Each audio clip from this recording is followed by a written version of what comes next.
Print, email, Facebook, Twitter. More abortion clinics. Safe access zone set to shake up a quiet Albury Street as NSW bill passes. Albury's Englehart Street may appear to be a quiet place, but over the years it has been the backdrop of a major local battle that's helped shape the NSW new safe access laws. The New South Wales government's move last night to pass laws rolling out a 150-metre safe access zone that will move the protesters on is expected to be profoundly felt on this street.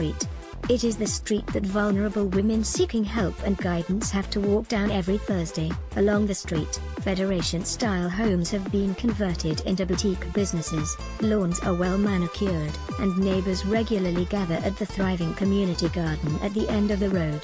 The street's fertility control clinic, which also offers abortions, almost goes unnoticed. The front lines of the abortion fight, protesters outside abortion clinics in New South Wales may be forced to abandon their posts if state parliament passes a new bill due to be introduced today. Listen now, skip back, play, pause, skip forward, media player, space to play, M to mute, left and right to seek, colon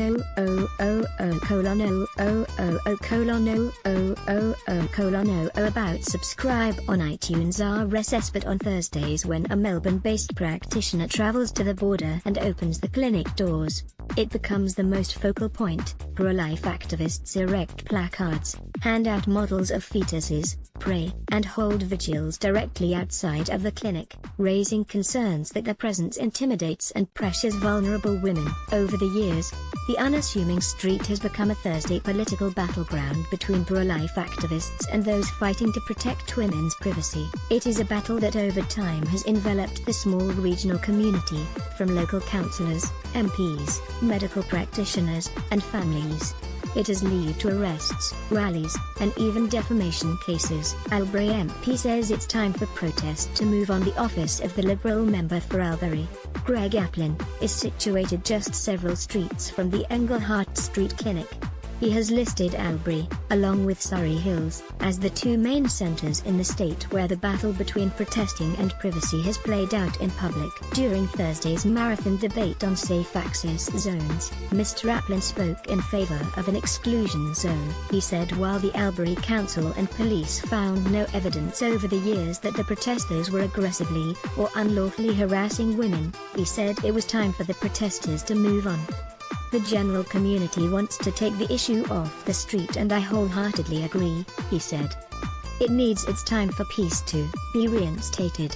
There's nothing fundamentally wrong with people who grieve for what they consider to be lives lost, and likewise, there's not something fundamentally wrong with those who protest about that viewpoint.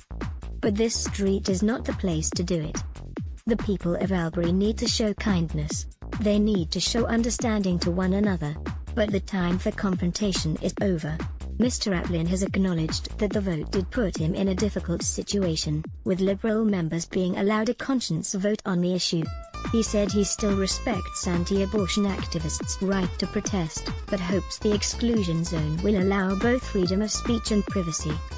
They've honored their commitment and they do say follow your conscience, pray, but take it elsewhere, he said. You do have a choice. The women using that particular clinic do not have a choice about where they go. Protesters to find new tactics. Pro-life activists have outlined their disappointment in the NSW government's decision to move them away from the clinics. Helpers of God's Precious Infants member Anna von Marburg has regularly held a vigil outside of the Englehart Street Clinic, and described the new laws as draconian. The group will now meet to discuss their options to continue carrying out their pro-life activities. Ms. von Marburg said their group had never harassed any Englehart Street clients while they conducted their Thursday vigils on the clinic's nature strip. We treated every mother with dignity and respect that is due to every mother and child, she said. She expects the new law will be challenged. This has always been about offering mothers help and their unborn babies from the horror of abortion, and it's going to be crime to reach out to mothers and their unborn, she said. We will continue to offer mothers help and be a voice for God's precious infants.